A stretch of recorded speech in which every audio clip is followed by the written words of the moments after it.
সময় থাকে square shape থেকেই তো আমরা যে কোনো শেপে যেতে পারবো, বাট যে কোনো শেপ থেকে কিন্তু আমরা স্কোয়ার শেপে আসতে পারবো না, ঠিক আছে? এবারে কথা হচ্ছে এখন মার্কেটে সব ধরনের শেপ আলাদা আলাদা, যে নোটসে যেটা দিলাম সব ধরনের গুলো আছে।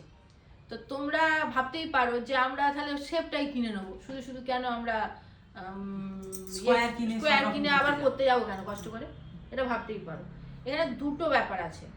একটা হচ্ছে তাহলে তোমার কোন ক্লায়েন্ট কি শেপ চাইবে তুমি তো জানো না, তাহলে সব শেপ তোমাকে কিনে রাখতে হবে, অনেকগুলো শেপ তোমাকে কিনতে হবে, তাহলে তোমার ইনভেস্টমেন্টটা অনেক বেশি হবে। আর এটা হচ্ছে কি, আমি একটা কিনছি, যে শেপ বলবে আমি সেটা বানাতে জানি, আমি সেটা বানিয়ে দেবো, এটা একটা। আর যারা শেপ কেনা শেপ যারা এনে ইউজ করছে, কি হচ্ছে সাইজ তো সবাই সমান নেয় না। কেউ বলবে আমার ছোট লেন্থটা আমি ছোট চাই, এই শেপে চাই, কাটিং করতেই হবে, তখন তোমাকে তো কাটিং করতে হবে। যখনই তুমি কাটিং করলে তখনই তো সেই যেটা দোকান থেকে যে শেপটা হয়ে এসছে মার্কেট থেকে, সেটা তো আর থাকলো না, সেই তোমাকে আবার নতুন করে রিশেপ দিতে হচ্ছে, নতুন শেপ ক্রিয়েট করতে হচ্ছে একদম।